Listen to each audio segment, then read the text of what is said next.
Welcome to my channel classes by Sunita ma'am. Hindi की class में सभी बच्चों का स्वागत है।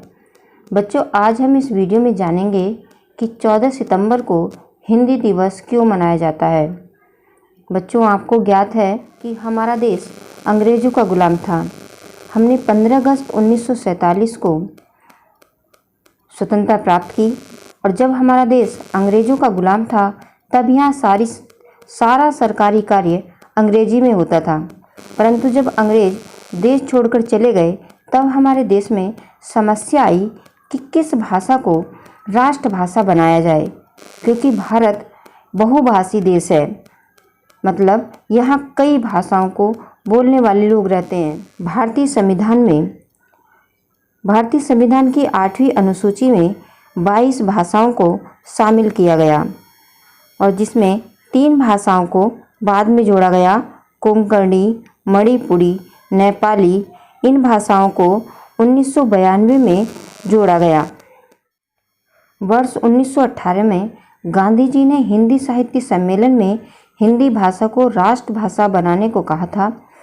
इसे गांधी जी ने जनमानस की भाषा भी कहा था। 14 सितंबर 1949 को संविधान सभा ने एक मत से ये निर्णय लिया कि हिंदी ही भारत की राजभाषा होगी और इसी महत्वपूर्ण निर्णय के महत्व देने के लिए हिंदी को हर क्षेत्र में प्रसारित करने के लिए राष्ट्रभाषा प्रचार समिति वर्धा के अनुरोध पर वर्ष 1953 से पूरे भारतवर्ष में 14 सितंबर को प्रतिवर्ष हिंदी दिवस के रूप में मनाया जाता है। हिंदी दिवस मनाने के लिए एक तथ्य और भी है कि 14 सितंबर 1949 को हिंदी के पुरोधा राजेंद्र सिंह का 50वां जन्मदिन था, जिन्होंने हिंदी को राष्ट्रभाषा बनाने के लिए बहुत लंबा संघर्ष किया। स्वतंत्रता प्राप्ति के बाद हिंदी को राष्ट्रभाषा के रूप में स्थापित करवाने के लिए काका कालेलकर, मैथिली शरण गुप्त, हजारी प्रसाद द्विवेदी, सेठ गोविंददास आदि साहित्यकारों के साथ लेकर राजेंद्र सिंह ने बहुत अधिक प्रयास किया। वर्ष 1949 में 14 सितंबर 1949 को काफ़ी विचार विमर्श के बाद ये निर्णय लिया गया, जो भारतीय संविधान के भाग 17 के अध्याय के अनुच्छेद 343(1) में इस प्रकार वर्णित है। संविधान के भाग 17 के अध्याय के अनुच्छेद 343(1) संघ की भाषा हिंदी और लिपि देवनागरी संघ के प्रयोजनों के लिए प्रयोग होने वाले अंकों का रूप अंतर्राष्ट्रीय रूप होगा।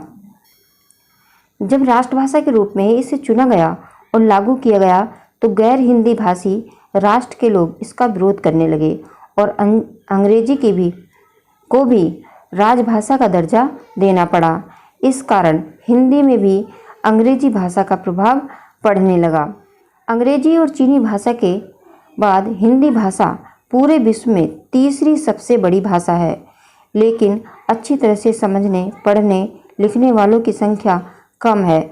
हिंदी भाषा पर अंग्रेजी का प्रभाव है, जिससे भाषा के लोप होने अर्थात विलुप्त होने की संभावना बहुत बढ़ गई है।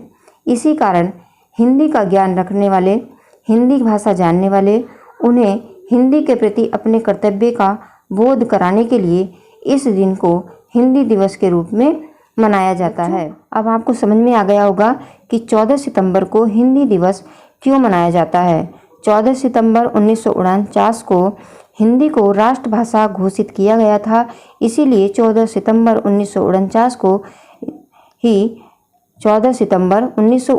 को राष्ट्रभाषा घोषित किया गया था, इसीलिए 14 सितंबर को हिंदी दिवस के रूप में मनाया जाता है। अब प्रश्न उठता है कि हिंदी दिवस मनाने की आवश्यकता क्यों आन पड़ी। हमारी हिंदी भाषा को राजभाषा का दर्जा तो प्राप्त हो गया, पर अब भी इससे सौतेला व्यवहार होता है। हिंदी भाषा की दशा वास्तव में शोचनीय है।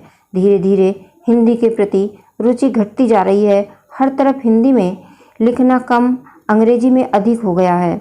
फ़ोन पर भी टाइप करना हो तो सब अंग्रेजी में ही ज़्यादा टाइप करते हैं और एक आध की हिंदी में टाइप करता है।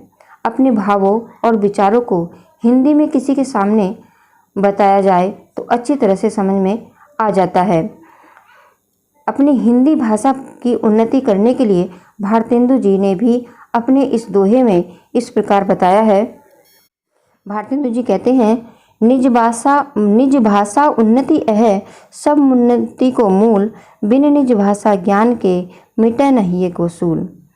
भारतेंदु जी कहते हैं कि अपनी भाषा की उन्नति करो, क्योंकि ये अपनी मातृभाषा की उन्नति करना सब उन्नतियों की जड़ है।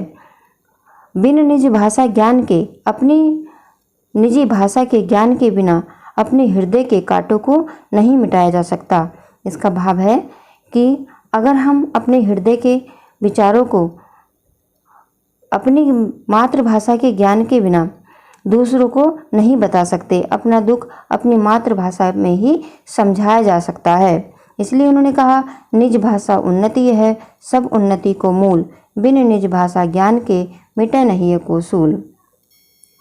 बच्चों, जब हम किसी के सामने बातें करते हैं, तो जब हम हिंदी में बातें करते हैं तो दूसरे को भी अच्छी तरह से समझ में आ जाता है, पर अंग्रेजी में बड़ा परायापन लगता है, विदेशीपन लगता है। हिंदी की दशा बड़ी ही दयनीय होती जा रही है। ये भाषा ऐसी भाषा है जो विश्व में तीसरे स्थान पर है, परंतु जब अपनों के द्वारा ये बोली जाती है तब बोलने वाले के ज्ञान को कम आंका जाता है और अंग्रेजी बोलने वाले को ज़्यादा होशियार समझा जाता है। जो सम्मान अंग्रेजी बोलने वाले को मिलता है, हिंदी बोलने वाले को नहीं मिलता है। अंग्रेजी बोलना लिखना विद्वता का प्रतीक और हिंदी बोलना लिखना अज्ञानता का प्रतीक बनता जा रहा है। आजकल अंग्रेजी माध्यम में बच्चों को पढ़ाने का चलन शुरू हो गया है। सभी बच्चे इंग्लिश मीडियम में पढ़ रहे हैं। अंग्रेजी का बोलबाला बढ़ गया है। बच्चों को हिंदी नहीं आती। अंग्रेजी में 1 2 3 सब जानते हैं, पर हिंदी की गिनती कोई नहीं जानता। यात्रा करते समय या किसी दुकान पर कोई व्यक्ति 85 या 76 या 86, 47, 48 इस तरह से अगर पैसे बताता है तो बच्चों को समझ में नहीं आता है। जब उनको अंग्रेजी में समझाया जाता है तब उन्हें समझ में आता है कि दुकान वाला कितने पैसे मांग रहा है। ये स्थिति बड़ी शोचनीय है। माता पिता भी बड़े गर्व से कहते हैं कि हमारे बच्चों को हिंदी नहीं आती, क्योंकि हमारा बच्चा इंग्लिश मीडियम में पढ़ता है। पर सोचो, क्या अंग्रेज गर्व करते हैं कि हमारे बच्चे को अंग्रेजी नहीं आती, हमारा बच्चा हिंदी मीडियम में पढ़ता है? पर हमने विदेशी भाषा को सम्मान दे रखा है और अपनी मातृभाषा को बोलने पर हमें शर्म महसूस होती है। क्यों? इसका क्या कारण है? हमारे देश में हर कार्य अंग्रेजी में होने लगा है और हिंदी जानने वालों को परेशानी होने लगी है। इससे लोगों का रुझाव अंग्रेजी की तरफ बढ़ा और एक अंग्रेजी में इंटरव्यू दे और एक हिंदी में, तो अंग्रेजी वालों को वरीयता मिलती है और हिंदी बोलने वाले को नहीं मिलेगी, क्योंकि अब सारा कार्य अंग्रेजी में ही होने लगा है।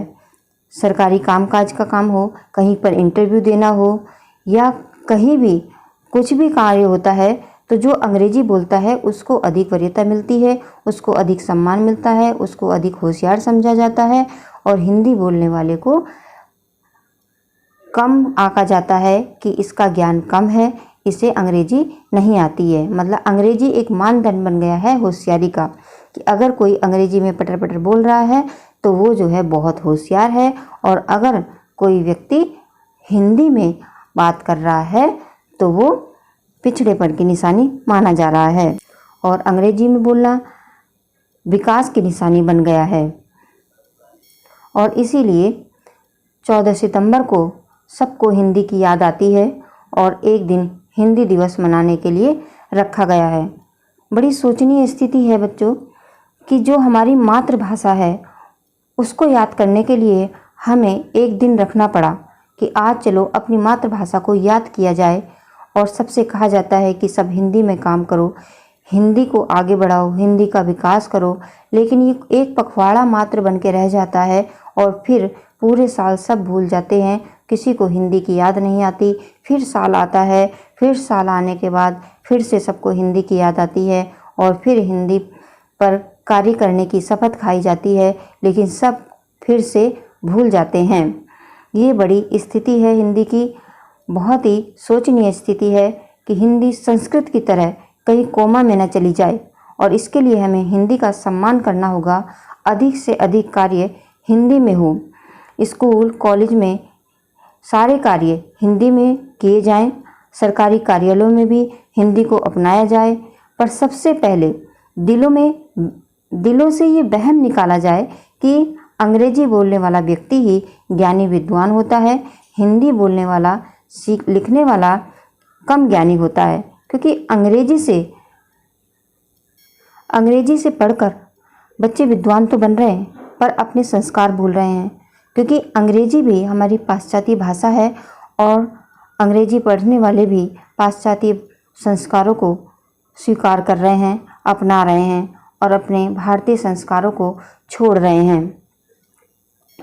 हमारी हिंदी में क्या विशेषता है, इस उदाहरण से सीखा जा सकता है कि हमारी हिंदी क्या सिखाती है और हमें अंग्रेजी क्या सिखाती है। देखिए बच्चों, ए से एप्पल आता है। जो अंग्रेजी की पढ़ाई है वो ए से एप्पल सिखाती है, यानी एक फल से शुरू करती है, और जेड ज़ेब्रा पर ख़त्म करती है। यानी अंग्रेजी हमें फल सिखा करके लास्ट में जानवर बनाती है, और हमारी हिंदी अनार से शुरू होती है और लास्ट में हमें ज्ञानी बनाती है। तो बच्चों, यही अंतर है अंग्रेजी और हिंदी में। ए से एप्पल सीखते हैं और जेड से ज़ेब्रा पर ख़त्म करते हैं, यानी फल से शुरू कर करके हम जानवर तक बनने तक पहुंच जाते हैं अंग्रेजी पढ़कर। और हम हिंदी अनार से फल से शुरू करते हैं और ज्ञानी बन जाते हैं। यही अंतर है हमारा हिंदी और अंग्रेजी में। अंग्रेजी पढ़कर बच्चे अपने संस्कारों को भूलते हैं और हिंदी पढ़ कर के अपने संस्कारों को अपनाते हैं।